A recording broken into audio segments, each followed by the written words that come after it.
All right, let's get started. There's a lot of information to share. I hope you'll find this news you can use. And we're going to talk about healing metabolism, conquering craving, why you should never try to lose weight, and a whole lot more. I am naturopathic Dr. Kate Rhéaume. Sorry I can't see your faces in person, but it's nice that we can be together in this way at this time. Some of you may know me from previous webinars through Healthy Planet or other venues. I am a graduate and former faculty member of the Canadian College of Naturopathic Medicine. I'm the author of this book, Vitamin K2 and the Calcium Paradox, How a Little Known Vitamin Could Save Your Life. Among many other things, I'm a busy mom and an educator with Factors Group, which is what brings me here this evening. So tonight we're going to talk about the signs and symptoms of a metabolism that's out of balance. What does that mean? How do you know that your metabolism is out of balance? The role that macronutrients specifically play in metabolism and energy production, and how to heal, rebalance, tune up your metabolism if it's not working properly. Feel free now, if you have questions as we go along, unfortunately I won't be able to answer or address them as we go along, you can either type them into the Q&A area, and I will do my best to get to as many of those as possible at the end of the presentation time. I've got about 45 minutes to 1 hour depending on of information, and then we've got lots of time to answer questions. And I will go through the questions in the Q&A section first. I know we've got both Q&A and chat, but I'll start with questions in Q&A, and then if we've got time, I'll get to the ones in the chat area. Okay, so let us put this in perspective right now, the importance of metabolic health at this moment in time. There was a study that came out in April in the Journal of the American Medical Association, showing that between March 2020 and March 2021, people gained on average 18 to 24 pounds. And that was, that's 6 months ago now. So that may have continued. So during the pandemic, people put on a lot of weight. And you may have noticed that bumping into people you haven't seen in a while and being surprised at the amount of weight they've gained in such a short period of time. Of course, all our lives changed. You couldn't go to the gym. We were staying home, maybe eating and drinking more. And our metabolism suffered for it. So we know that weight gain has been a real concern for people, and that may be why you're here tonight. But I'm also here to tell you that we're not really here to talk about weight loss, because I think with everything that we're stressing out about right now, first of all, stressing about losing weight is probably not the top of most people's minds, even if we've gained some along the way. But also telling you why you should never try to lose weight. And I'll explain that. Why you should never try to lose weight. Well, typically carrying excess weight, usually, especially abdominal fat, which is actually different than the fat in the rest of the body, is not usually a problem in and of itself, but usually a symptom of a problem. And if you try to lose weight and not address the actual problem, you will ultimately be unsuccessful, yo-yo weight gain, repeated attempts that end up in more weight gain later on, for example. So the problem here is a metabolism that's out of balance. And many common weight loss efforts can further slow your metabolism. So you're ultimately not successful, or as I said, you regain the weight later. Conversely, if you can heal your metabolism, balance it, tune it up, however you want to think about that, then weight loss will follow. And you don't have to worry, within reason, obviously, you don't have to worry about it rebounding as long as you're following a reasonable, and when we say healthy, that means a livable, enjoyable nutrition and lifestyle. You don't have to worry about that rebound weight gain because you have fixed the problem. And then the weight loss is a side benefit of doing that. So what are some of the signs and symptoms of metabolism that's out of balance? Well, carrying excess weight, of course, but especially abdominal fat. So if you've gained a little bit of weight kind of all over, and especially for women, a little bit around the hips and thighs, but it's a little bit everywhere, that can happen due to taking in more calories than you're burning. That is a thing. But for the most part, if you are carrying lots of extra weight and more of it is around the abdomen, that is a sign that the metabolism has gone out of balance. Also, food cravings, especially for sweet or starchy foods. I'll explain why that's the case. Desire to snack all evening, especially between dinner and bedtime. That's a classic symptom. Late night sweet tooth, needing a little piece of chocolate or something every night. The 3 p.m. energy slump. You just need that coffee or muffin or both to keep you going. That's how it feels. You can't go more than 2 hours without eating. People pack snacks in their purse or wherever to make sure they don't go more than that long without eating.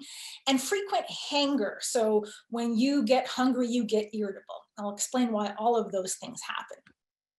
Later on down the road, of course, a seriously imbalanced metabolism or something called metabolic syndrome, you will see things like diabetes and cardiovascular disease, but those are really end stage. And these kinds of signs and symptoms point to those, decades beforehand.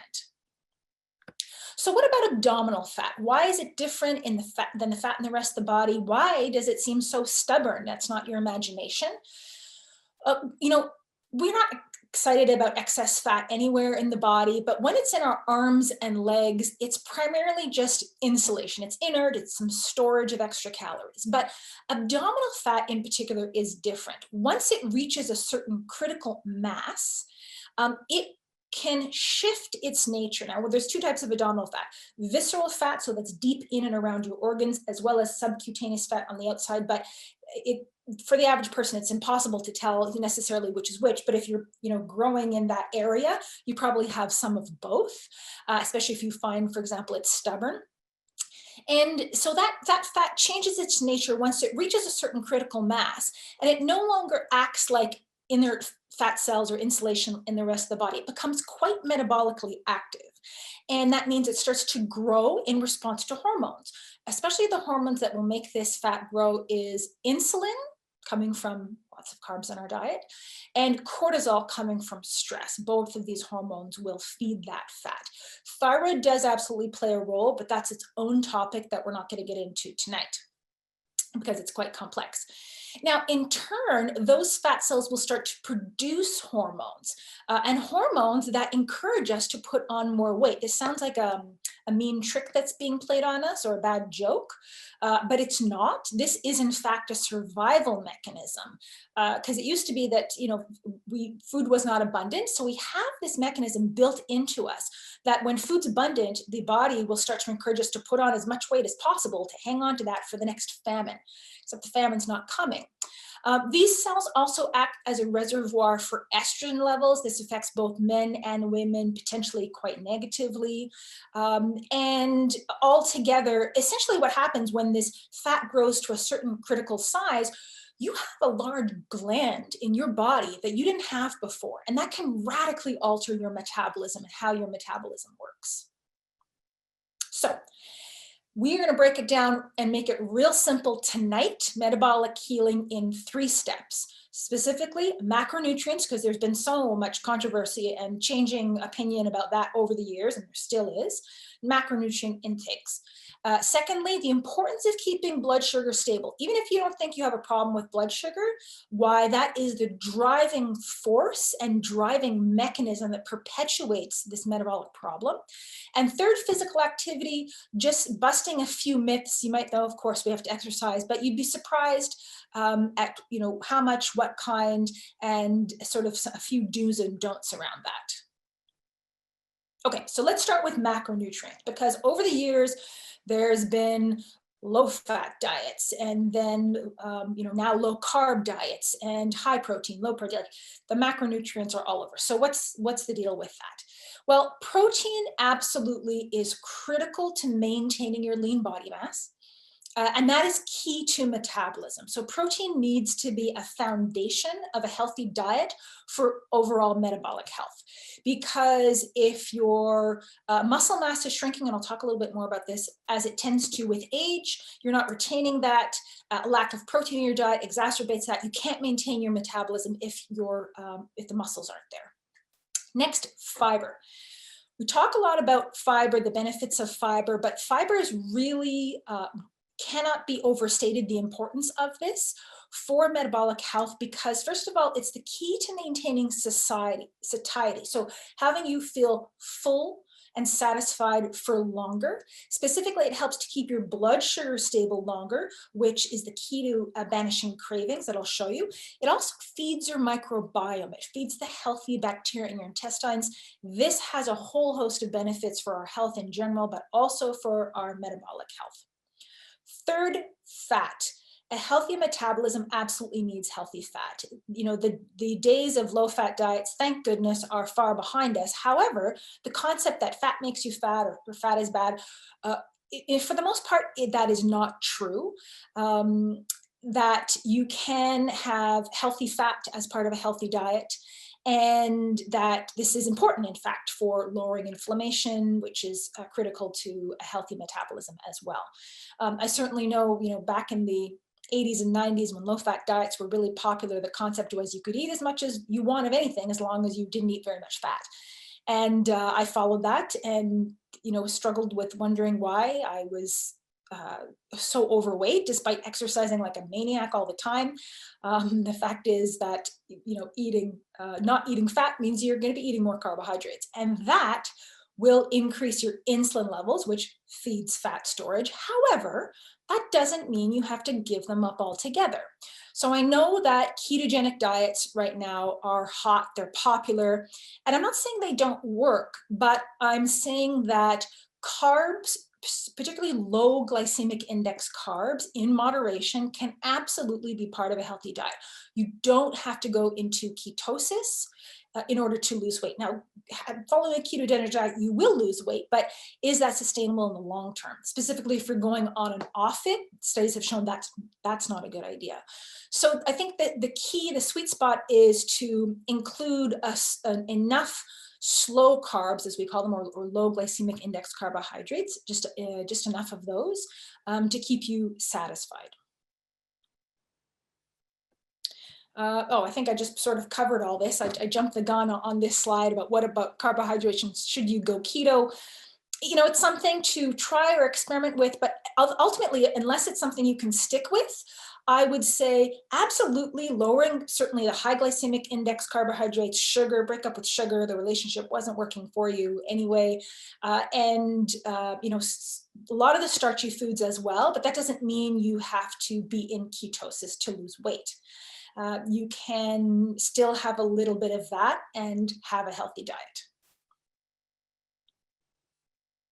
Okay, so let's talk a little bit more about protein, because it's surprising all of the things it does for us and how much of it we really need. So protein functions as a building block. The amino acids from protein will be used as building blocks to help us make hormones and neurotransmitters so we can think and feel well.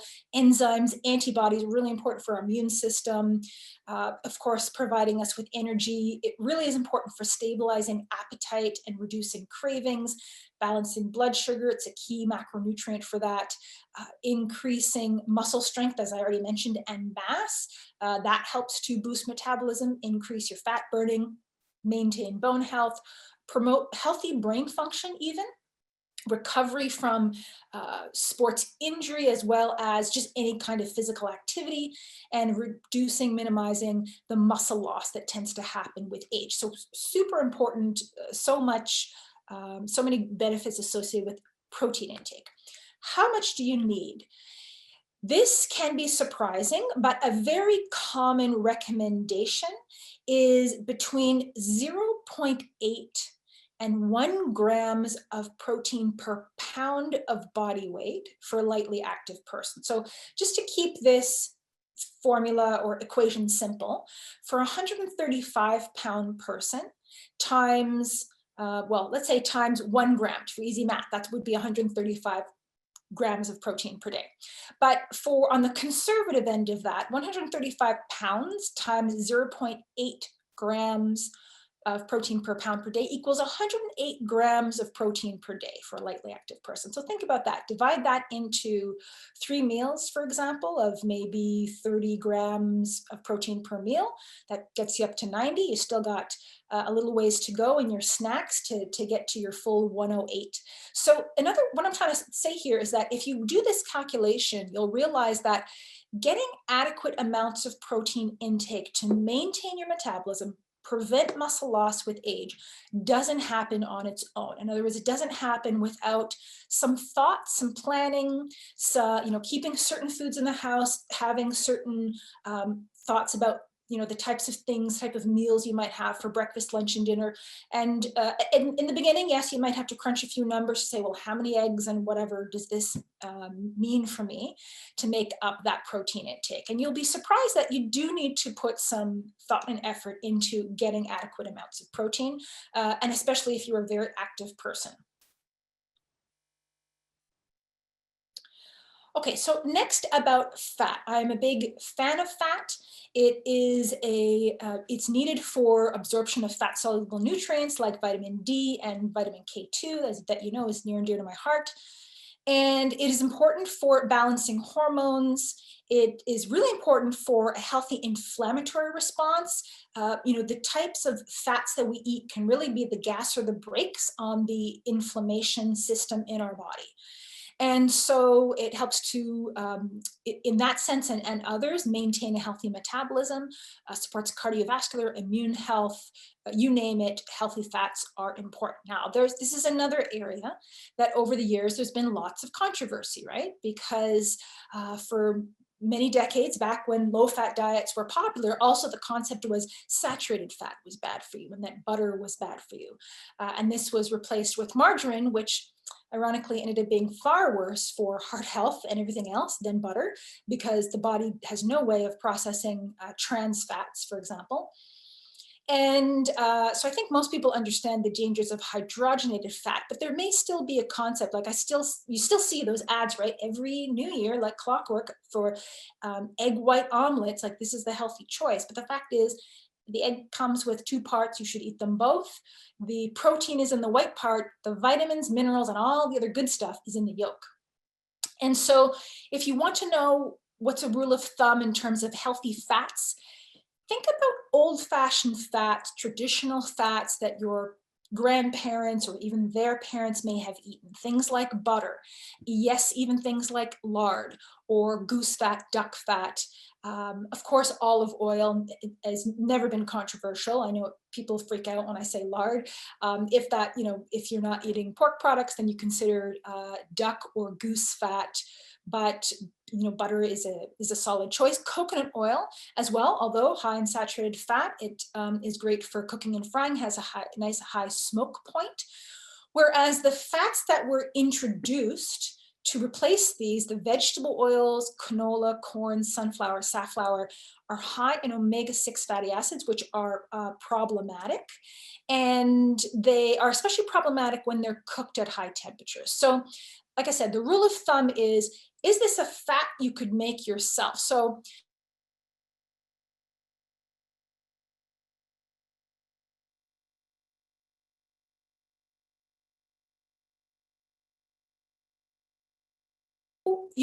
there's no way in my own kitchen at home could I ever make oil from corn. That requires an industrial process with a lot of heavy machinery that simply was not a traditional type of fat that anybody ever made. And so keep those kinds of things in mind. Specifically, when it comes to fats, the single most important fats are omega-3 essential fatty acids, and those are challenging to get from a diet. And when it comes to metabolic health and overall health, to be honest, brain health, skin, cardiovascular, joint, you name it, you really can't beat a good quality omega-3 essential fatty acid supplement.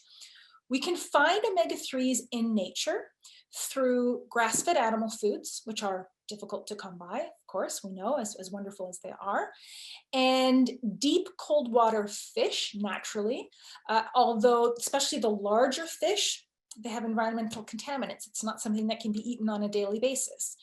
There are plant-based omega-3s, things like flax and hemp and chia. Those are small chain omega-3s. The body needs to connect them together to make the long chain ones that we actually use. And the extent to which you can do that, especially if you're in poor metabolic health, is iffy, very iffy. So if you can tolerate fish in your diet, there really is nothing that beats a good quality fish oil supplement, something that you'll see the term pharmaceutical grade, for example, like here, the maximum triple strength RX omega-3, a 1 per day that provides 900 milligrams of EPA and DHA. Those are the healthy omega-3s that you want.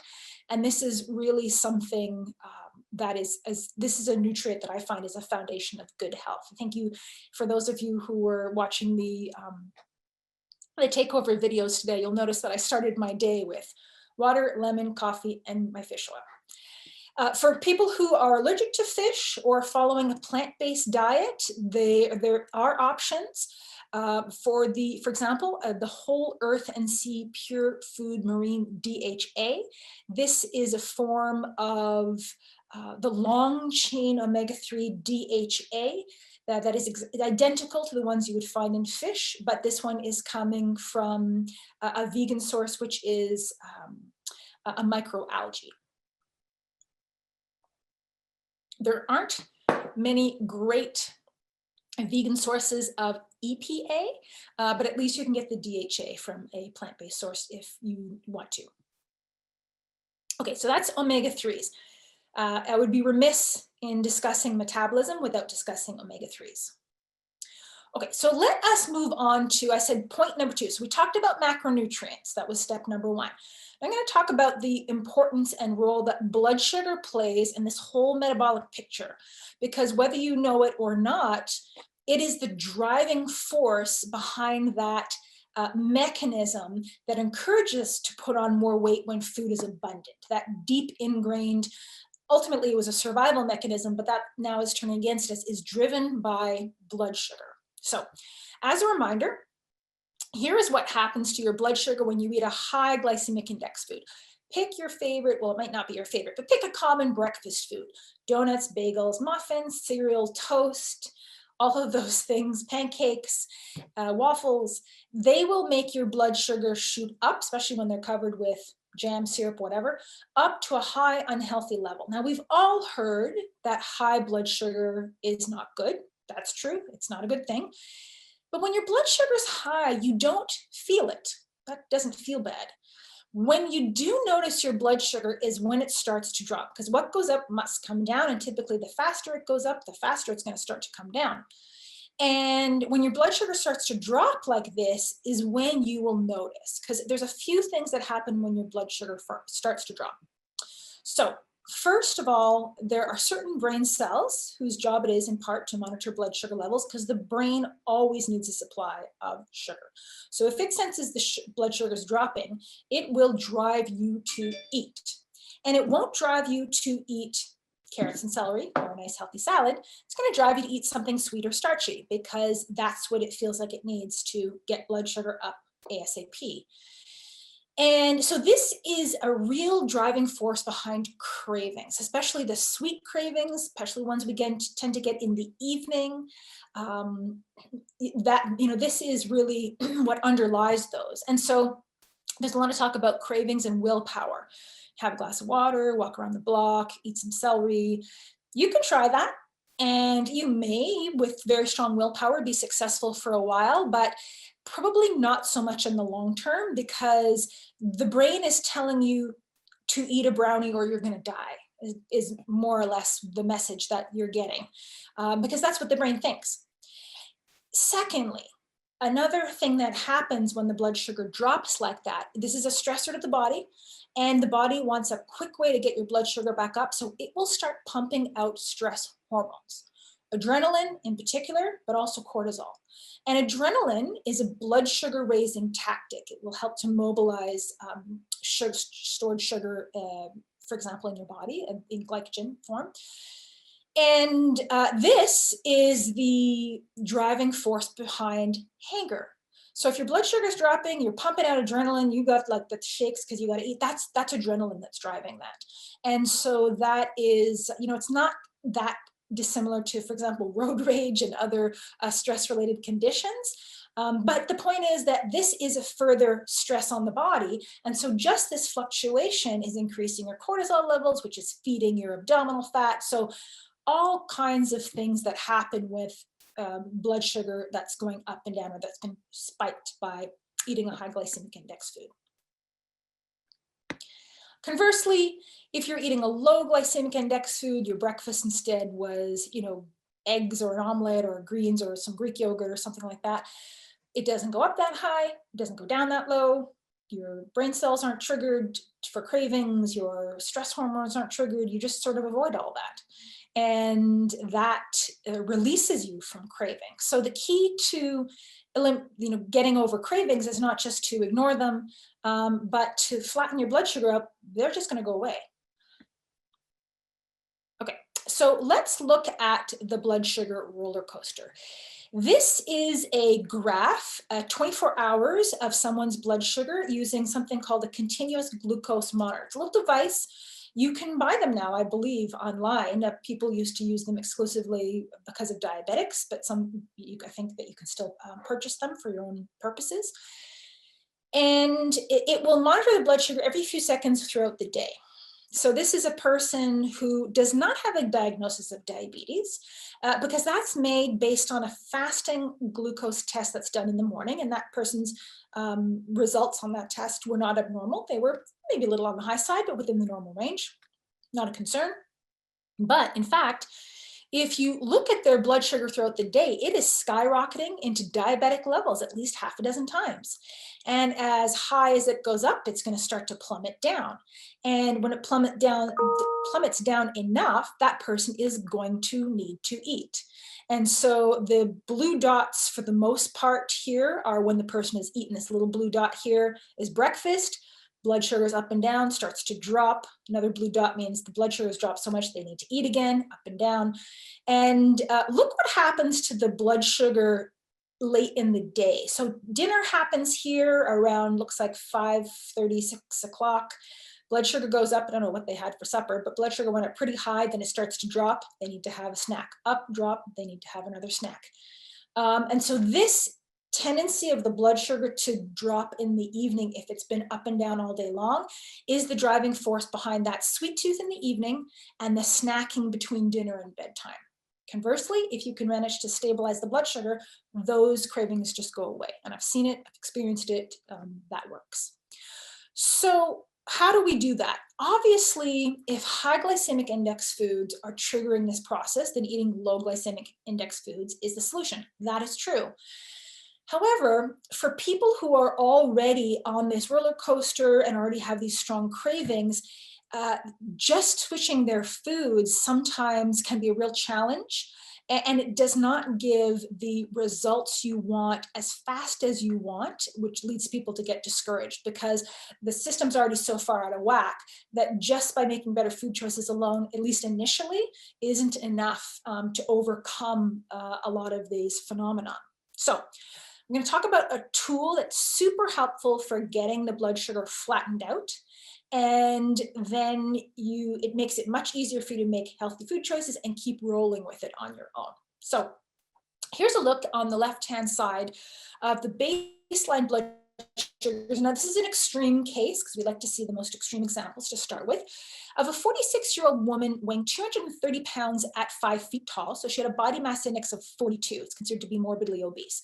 And she was entered into a clinical trial at a place called the Canadian Centre for Functional Medicine using a combination of soluble fibers called Pgx. So you can see her blood sugars on the left. She woke up in the morning, we're at 6, 8, 9 o'clock, didn't feel like eating. At 11 o'clock, she would eat coffee and donuts, seriously. And then up and down all day long, her blood sugar's all over the place. She's at the mercy of her cravings, she's driven to eat sweet and starchy foods all day long. And then look at what happens to her blood sugar at 3 in the morning. It actually takes a running leap and then drops down almost exactly at 3. She gets up in the middle of the night to eat. That's not that common, but it does happen every now and then.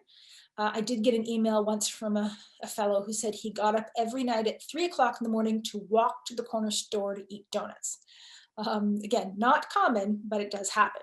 And here on the right are her sugars after including, now, because she was an extreme case, she was taking a lot more Pgx than the average person would, but to give you an example, absolutely dead straight. There was almost no ups and downs. And her, now at this point is very early in the trial, but she has, so she's only lost about 6 pounds. But the point is, this image of the stable blood sugars or her metabolism healing. She's sleeping through the night because her blood sugar is not dropping while she's asleep. And she can now make rational food choices and choose foods that have protein, fat, fiber, healthy foods, because she's not dying. Her brain's not telling her she will die if she doesn't eat that muffin. So Pgx is I mention this because it's a very powerful tool to get the blood sugar stable, which will allow you to get into this zone of metabolic healing. And that is something you can stick with over the long term. It's something you can, there's a program you can follow that I'll show you that's the same as the one that was used in the clinical trial, or it's something you can just incorporate into your diet as you want and need. But it is just super helpful for stabilizing that blood sugar, to turn off that mechanism that gets the metabolism out of balance. So this is a combination of 3 soluble fibers: konjac, xanthan, and sodium alginate, which is brown seaweed or algae. Individually, you've probably heard of each one of these individually for their health benefits. But it turns out that the combination of these 3 together are very strong in their ability to stop blood sugar fluctuations. As well, they make you feel full, satisfied, that you want to eat less. It lowers cholesterol. All of those things are important, but for me, it's that blood sugar stabilizing that's really healing for people. And yes, it leads to weight loss. So these work synergistically together. How they work is they bind water, so you have the Pgx and some water with it, and that forms a viscous matrix. Now that stretches the stomach so you feel full, but more importantly, it causes the sugar from any food you eat to be absorbed more slowly into the bloodstream. So this is where you get this blood sugar stabilizing effect. So there have been many clinical trials. If you're interested in learning more about this, pgx.com has a list of all the many studies that have been done on this after research involving thousands of participants over many years. We know that adding Pgx to your meals can help curb food cravings, which helps reducing daily caloric intake, leading to healthy, sustainable weight loss, regulating blood sugars, reducing the glycemic index of any food by up to 50%. So that means, if you, for example, are still eating your pizza or muffin or whatever, but you're having it with Pgx, your blood sugar doesn't go up as much after eating that. That's not to say you should continue to eat an unhealthy diet and just add Pgx to it. But if you decide that you want to have a dessert or something like that, you can include some Pgx and buffer the blood sugar effect that would have. Also, I'll find that once people's blood sugar stabilize, you are liberated from those cravings, and people will naturally, it's interesting, naturally start making healthier food choices. Pgx has been shown to restore insulin sensitivity, and as I already mentioned, lowering cholesterol. So here is an example of, this would be a more typical example of a Pgx clinical trial participant. This is the 32-year-old female. She was weighing 206 pounds, body mass index of 34. And you can see her blood sugar was up and down and all over the place, big spike, especially in the morning, because she was probably having, a bagel for breakfast that would be considered to be a normal breakfast for lots of people, but wow, it makes your blood sugar go up. And then here she is, after having lost 18 pounds as part of the clinical trial. And this, to me, is the most impressive picture. Everybody oohs and ahs at the picture because, you can see that she's slimmer. Well, that's great. But the picture of metabolic health is the one on the left-hand side, where you can see that her blood sugar levels are much more stable. You don't see those big spikes anymore. And that is really ultimately what has caused the weight loss and what has led to the weight loss. And that is how you know the metabolism is healing. So PGX comes in a number of formats. There's soft gel capsules, sprinkles that you can put on your food. But the type of PGX that was used in the clinical trials that I mentioned and for the participants I showed you is a meal replacement form, which is some of the formulas are identical to some of the ones here. And so this is a relatively like a new product that's been reintroduced to the market due to the concerns around metabolic health with the pandemic. And Real Easy with PGX is a meal replacement that comes in either a whey-based or a vegan plant-based formula. And it includes all the components that you would need for a meal. And this is what has been used in, or the whey formula in particular was used in the clinical trials. The vegan is an option for people who want a plant-based or dairy-free option. And this will help you feel full longer, bring blood sugar to normal levels, as well as lower cholesterol. The whey formulas are available in 3 flavors. Chocolate, vanilla, and strawberry, and the vegan one is available in chocolate and vanilla. So I'll talk a little bit about this, how you can incorporate it and use it, and then I've got a little bit more information for you. So just a very brief overview. Depending on whether it's the whey or the plant-based, the vegan form, you're looking at between 22 and 25 grams of protein per serving. So here is a way for you to get in, a convenient way for you to get in a good amount of protein. If you do the math on how much protein you need, then that's very convenient. Plus the PGX fiber to keep your blood sugar levels very stable, plus vitamins and minerals. So it does qualify as a meal replacement. There's certain criteria you need to meet according to Health Canada. It's naturally sweetened with a combination of sweeteners, a little bit of stevia, cane sugar, and xylitol. And I know some people recall it stevia, but there's a small amount in here mixed with the other sweeteners. And like I said, available in a variety of flavors. So one of the questions that comes up is, why would I use a meal replacement? Like, shouldn't I just use food to heal my metabolism? And as I mentioned, for people who are really on the blood sugar roller coaster, if you have the signs and symptoms I'm talking about, it's very challenging to be successful, especially early on, and not get discouraged, but just with food. And this is a powerful tool that will you'll notice and feel the results quite quickly. But even more importantly, the people who study, I guess you can say, both the psychology and physiology of weight loss, so these kinds of brain scientists, have shown that people using meal replacements to reduce their calories or trying to lose weight, for example, they are more successful because the brain regions associated with control and cravings are quieter, because you don't have to think about what you're going to eat. You don't have to make a choice. And so that is very soothing, calming. It's not, should I have this? Should I have that? How much carbs? It's just done for you, and then you get on with your day. So when you consume meal replacements, this simplicity of the diet is one of the reasons that it's easy to follow the program.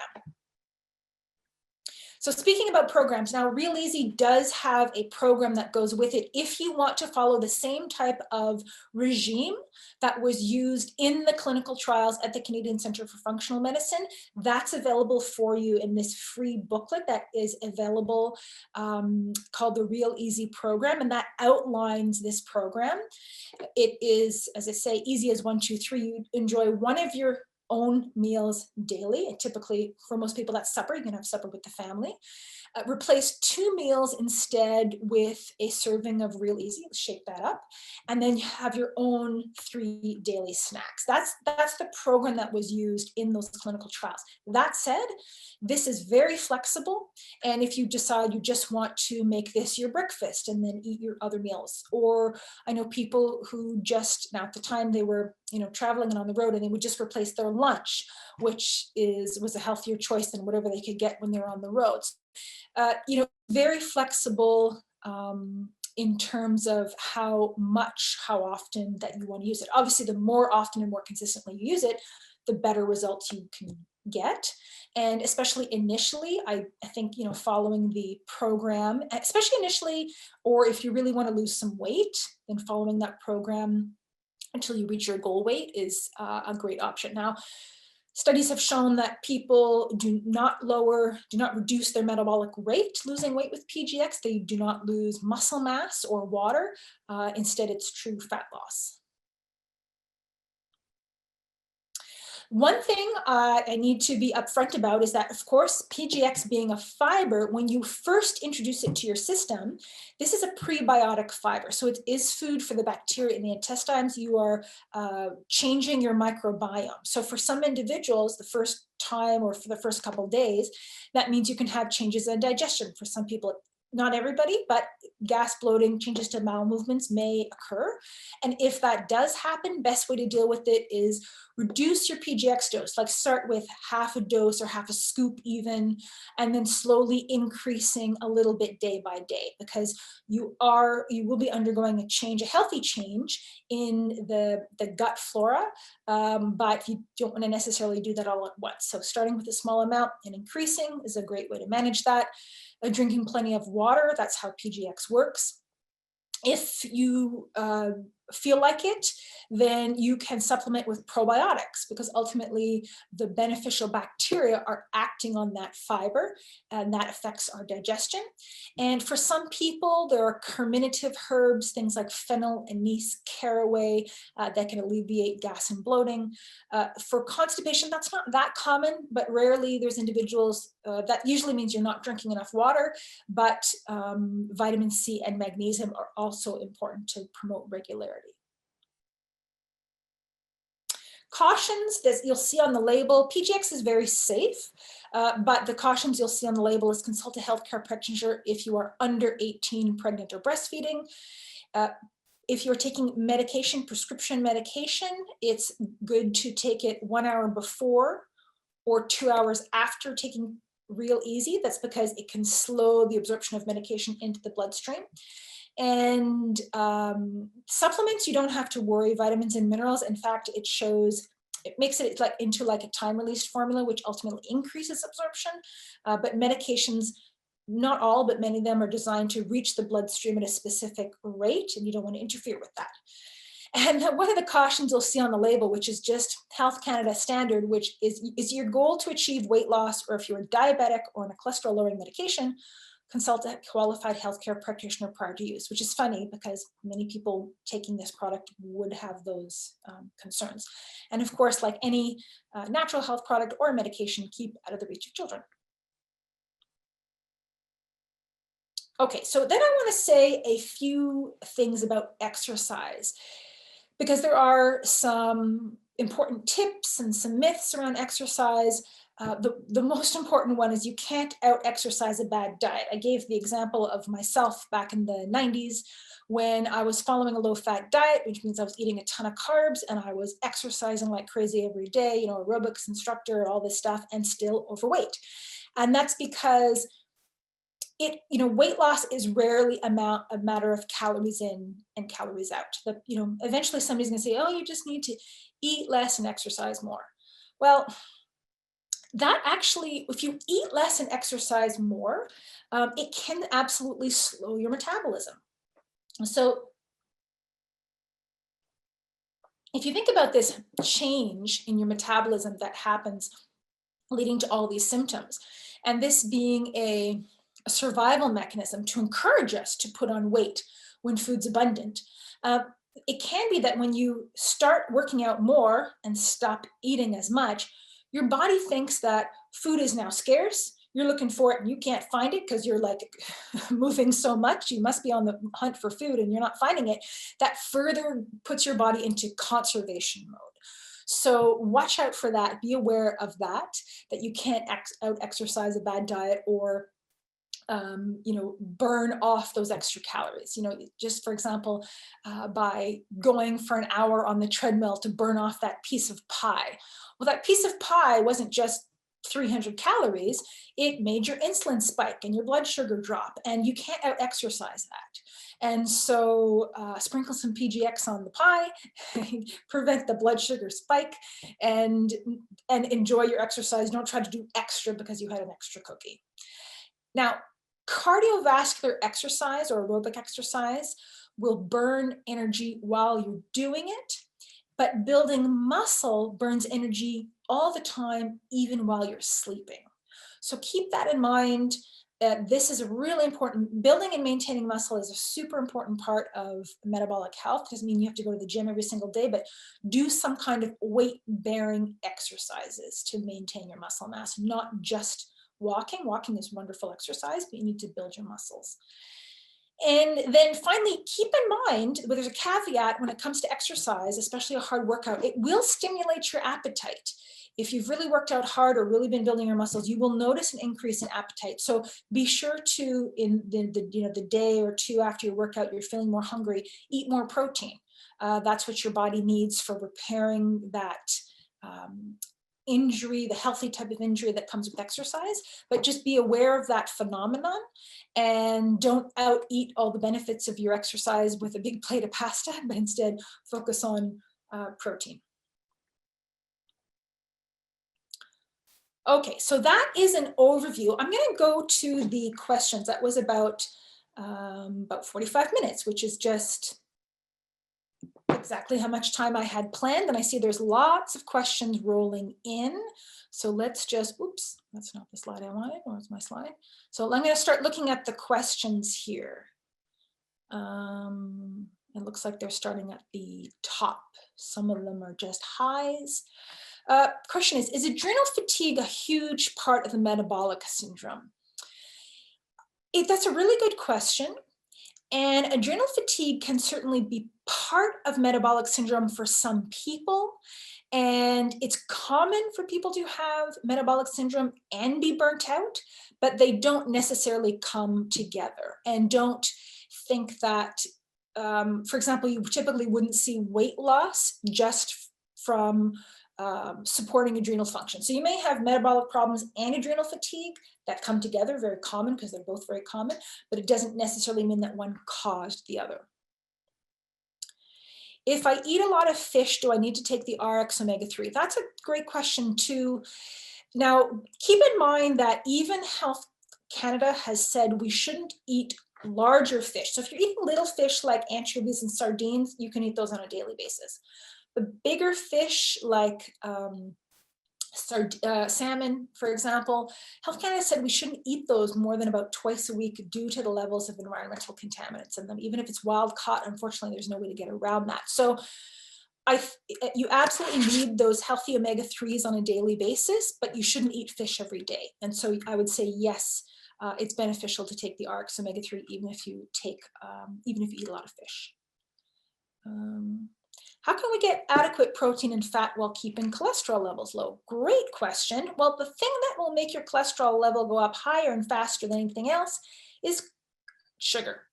So you can an adequate protein and healthy fat diet, and as long as you are avoiding sugary white flours and vegetable oils, then you typically won't have to worry about your cholesterol.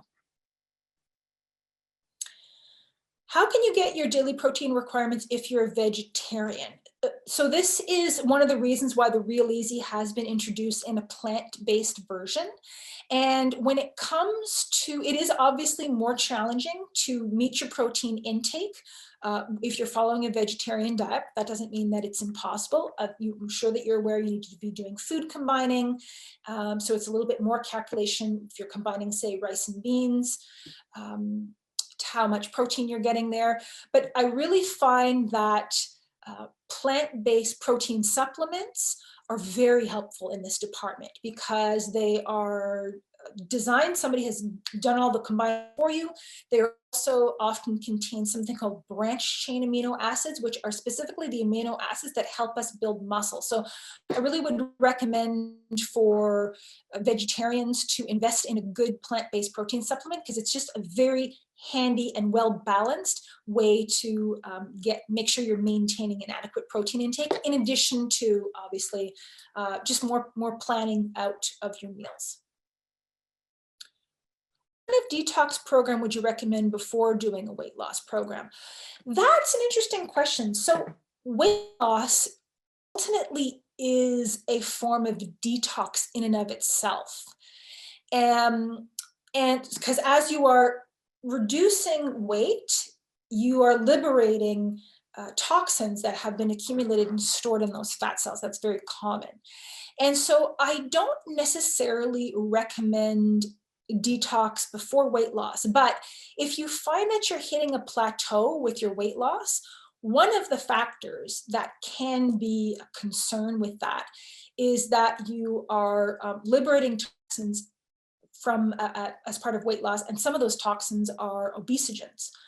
They're things that make you gain weight. And so if you hit a plateau, that's when I would say consider doing a detox. But often all you need is to accompany your weight loss efforts with, especially if you have a history of high toxin exposure, of things that support liver health, something like curcumin, curcumin rich, these kinds of liver health combinations too, is something to consider during the weight loss process if you are concerned about toxins.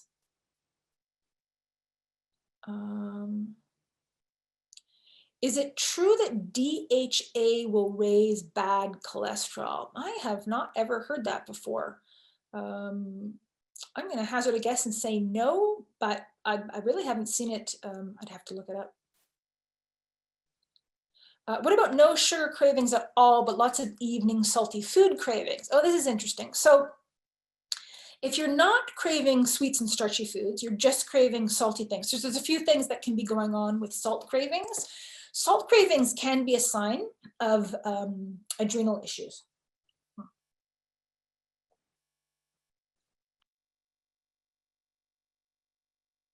Excuse me, my voice is getting dry from talking.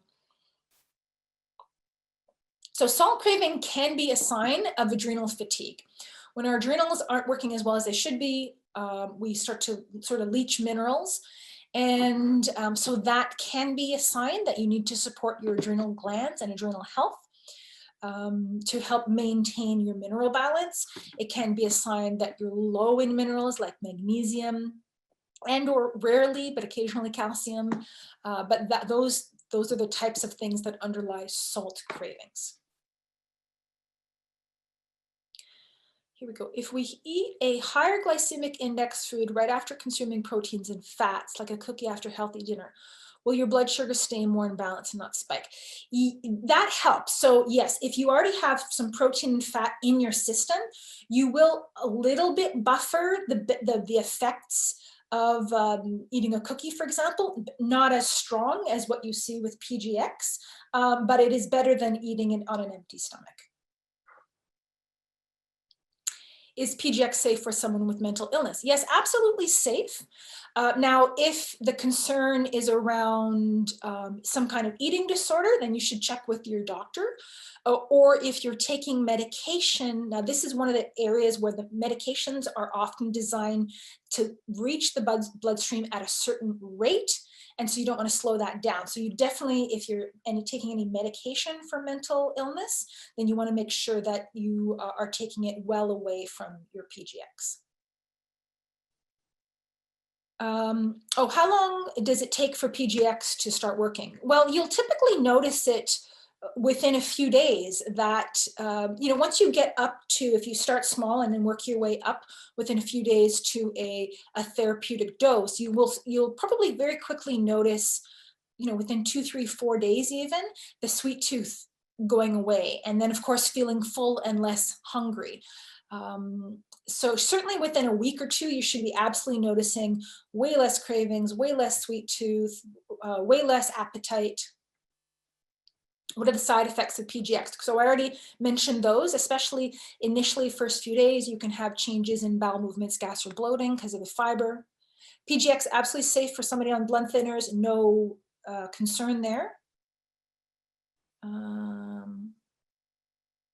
What is the vegan protein? Oh, thank you. I meant to mention that from in Real Easy is pea. Do you feel about having a shake versus real food that requires chewing? I think I already sort of addressed that, the benefits of shake and that you don't have to think about what you're eating, but you do, even if you're following the program, you do have one of your own meals per day. Do you need to take PGX to get you on track or permanently? So this is a great question. PGX is absolutely safe for long-term use if you want to, but what I find is that people will sort of get themselves on track with it and then find that they are able to maintain either on taking it just once a day or once every now and then. And they, as long as you aren't having any of those signs and symptoms, so as long as you're free of cravings, free of that sweet tooth, you can continue making healthy food choices and then have PGX on hand for times when you maybe think that's coming back or you don't want to overeat at a certain meal, have some PGX beforehand. Are short, high intensity style exercises better? There is definitely, I think, a lot of research behind short, high intensity interval exercise training. I think there's a lot of benefit to that. Question, are different brands comparable? But I'm not sure what we're comparing. So if you want to type that question later. How much water do you recommend that we drink per day? That's a good question. Certainly, when you're taking PGX, it works by absorbing water. And if you don't drink enough, you'll notice you're more thirsty while taking the PGX. But in terms of in general, it really varies per person from that whole, 8 ounces per day or eight ounce glasses per day, 64 ounces. I recommend most people drink according to their thirst. I always recommend a little pinch of salt in your water because that's more hydrating than just plain water. But I think that 8 ounce glasses, 8 glasses a day recommendation is a pretty good ballpark for most people. I was wondering if you're going to cover vitamin K and calcium for metabolic health. I hadn't planned on it necessarily, but let's just see. I'm sure we've got a little bit of time. So I think we should be able to get into that. I don't necessarily think of vitamin K and calcium for metabolic health quite as much as for bone health, heart health, many different aspects of health. Which one is the best protein brand? I use the Natural Factors whey protein. I think it's not overly sweet. It mixes well. I like that in terms of whey protein. And there are a couple of nice options for plant-based proteins. Natural Factors vegan protein has a good one. Veggie Day is quite a nice option for plant-based protein as well. Do I have to be off supplements at least once a year to give a rest to my body and liver, and how long should I be off? No, not typically. I don't know what supplements you're taking. I guess it really depends. But there isn't necessarily a reason to say pulse them or take a break from them. If you take PGX in a capsule, how much do you take with each meal? So they're the soft gel capsules. You can take, well, it varies quite a bit, but hold on, I'll clear my throat here. Between 1 and 6. Between 1 and 6 capsules from it. So if you really want to shut down your appetite and you're looking to lose weight, you can take up to 6 capsules per meal. I know individuals, one lovely woman in her 70s who said she would take 1 capsule with her supper.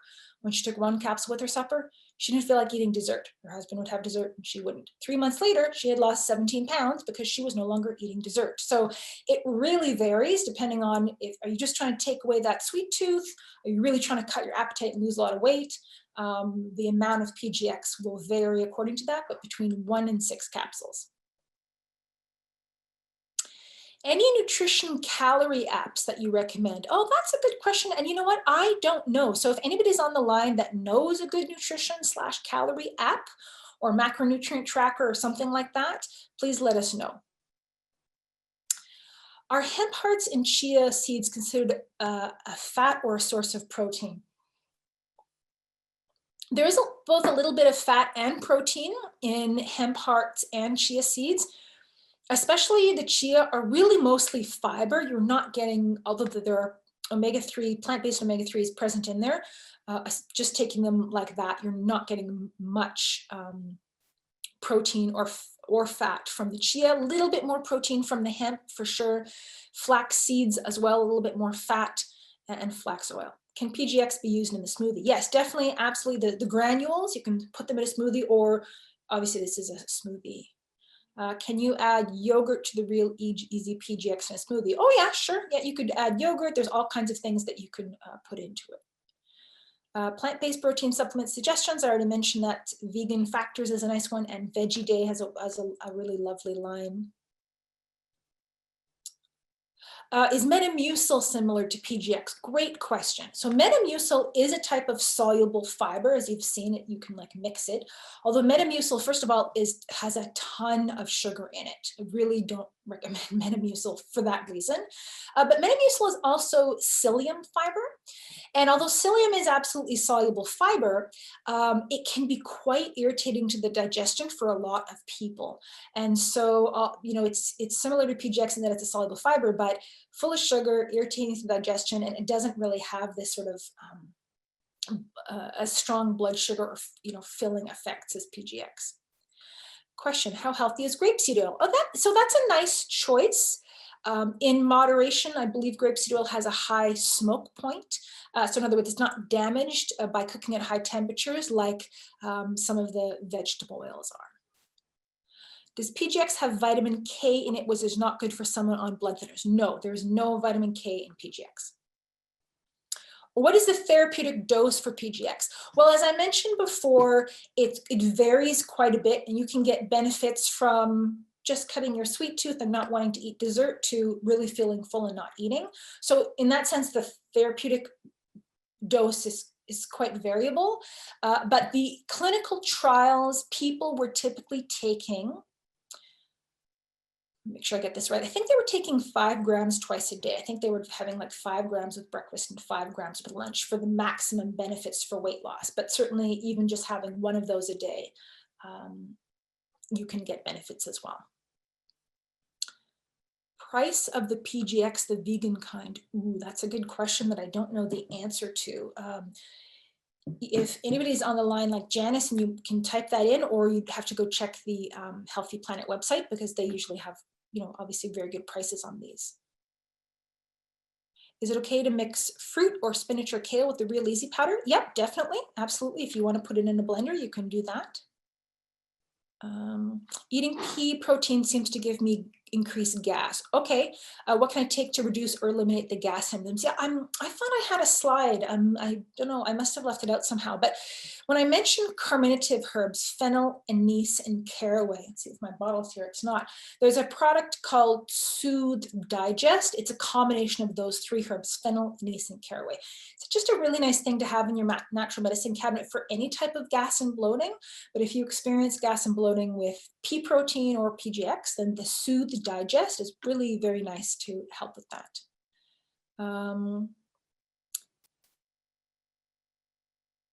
Are most brands of PGX fine, or are there some that aren't recommended? All of PGX, it does come in a few brands, but the PGX itself is from the same manufacturer, same plant. I don't know off the top of my head, unfortunately, in terms of price, who is better. So I can't speak to that one. Oh, question about Synthroid. I was going to give this as an example. So typically people taking Synthroid take it an hour before breakfast. And if so, then you can take your PGX at breakfast. So you're taking your Synthroid an hour before you eat. Take it an hour before your PGX. So by the time breakfast comes, or you've waited that hour, you can take PGX or anything else. In terms of circadian rhythm, what are good mealtime ranges, whether meal replacement or real food? That depends a little bit on the person, and I sort of, with this kind of question, we can get into, talk of intermittent fasting, and this is certainly something that can be used in conjunction with intermittent fasting if that's what you want. Although I don't recommend to be doing intermittent fasting and then while you're eating, trying to reduce your caloric intake, that you can go too far with that. But in terms of circadian rhythm, I would say typically, eat when you're hungry in the first time of the day. A lot of people aren't hungry first thing in the morning, so don't force yourself to eat breakfast at 8 o'clock just because you think that's breakfast time. A lot of people aren't hungry till maybe 11, so that can be your breakfast time. And see whether, and then not eating too late at night as well. Because if you eat late at night, you try to digest a heavy meal potentially, or anything while you're sleeping, can disrupt your sleep. How many milligrams per day should we take of omega-3? So as a ballpark recommendation, 1,000 milligrams per day of omega-3, and that's roughly divided between your EPA, DHA, is a good dose. In the winter, I would say even double that, 2,000 milligrams in the winter. We need more, and that's a sort of a broad recommendation.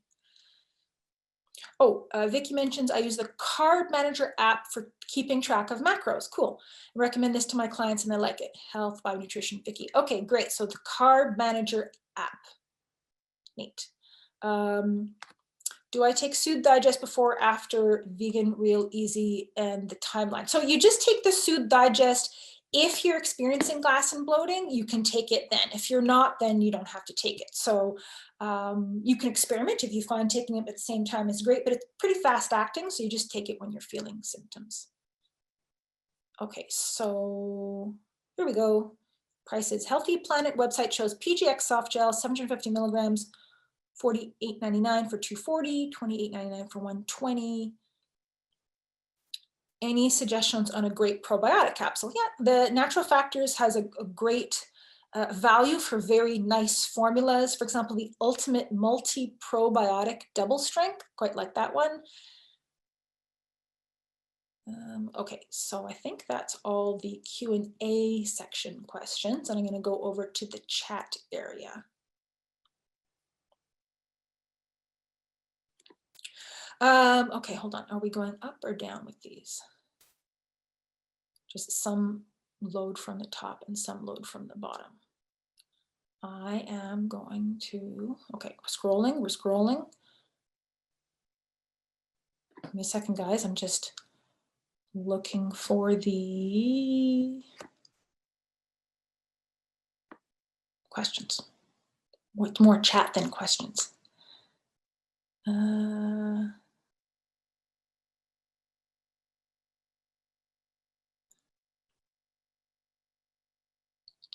I'm not finding the questions yet, but I know there's good. Let me just scroll down to the bottom. Soothe Digest has gelatin. So the Soothe Digest capsules on the outside have gelatin. You can just open those up. They're hard gelatin capsules. You can just open those up and mix them in a little bit of water. If my son has gas, for example, I've done that for him.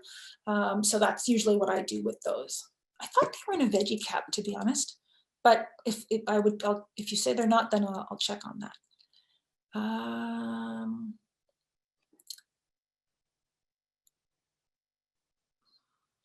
Okay, here we go.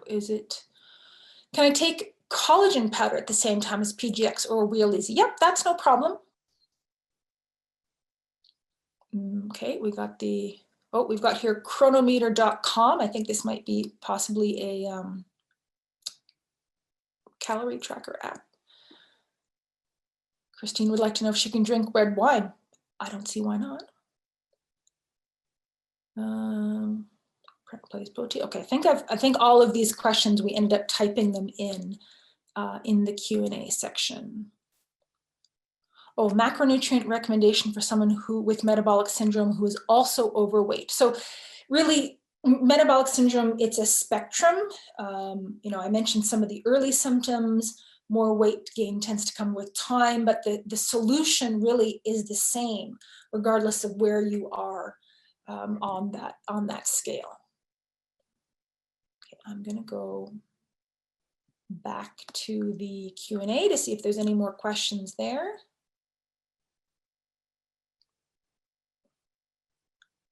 Oh, how do you spell the Manager app you just mentioned? I'm not sure if everybody can see the questions and scroll up. Carb Manager app. That's the one we're talking about that Vicky mentioned. Or you might want to see Vicky Health by Nutrition from Vicky to find out. Patricia says, thanks, I love your webinars. Thanks, Patricia. Can I put PGX in my smoothies? Yes. If I didn't already answer that one, especially the granules, it's nice. Or, you know, if you want to do it with the Real Easy, it's a nice option too. Oh, you can't see the questions. Oh, thanks, Shamin. Okay, so that's the Carb Manager app. And then there was somebody else mentioned one called Chronometer, CRONO meter. A question about grapeseed oil. I think that's a fine oil with a high smoke point.